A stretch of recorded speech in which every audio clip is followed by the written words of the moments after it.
আসসালামু আলাইকুম রহমতুল্লাহি বারাকাতু। কিছু জানতে হবে ইউটিউব চ্যানেল আপনাদেরকে স্বাগতম।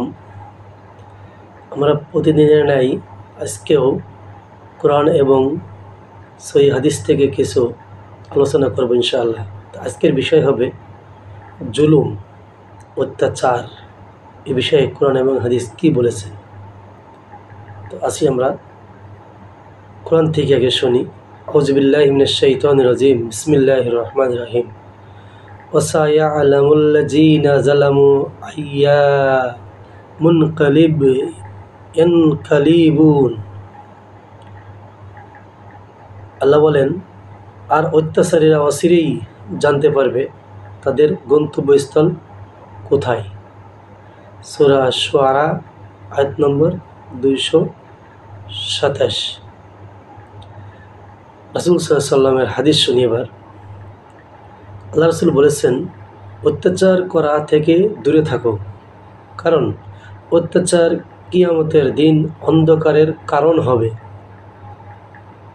মুসলিম শরীফের হাদিস। আরেকটা হাদিস আমরা হাদিস থেকে জানব। হাদিসে কুদসিতে নবী সাল্লাল্লাহু আলাইহি ওয়াসাল্লাম ঘোষণা করেন, আল্লাহ তাআলা বলেন, হে আমার বান্দারা, আমি আমার নিজের জন্যে জুলুম করা হারাম করে নিয়েছি এবং তোমাদের পরস্পরের মধ্যেও জুলুম হারাম করেছি। সুতরাং তোমরা একজন অন্য জনের উপর জুলুম করো না। হাদিসটি সহিহ মুসলিম। তাহলে আমরা কোরআন এবং সহিহ হাদিস থেকে জানতে পারলাম অত্যাচার, জুলুম এগুলো কতটা ভয়াবহ। একটা হাদিসে আমরা জানলাম, অত্যাচার করলে কাল কিয়ামতের মাঠে এই অত্যাচার ঘোর অন্ধকারে পরিণত হবে।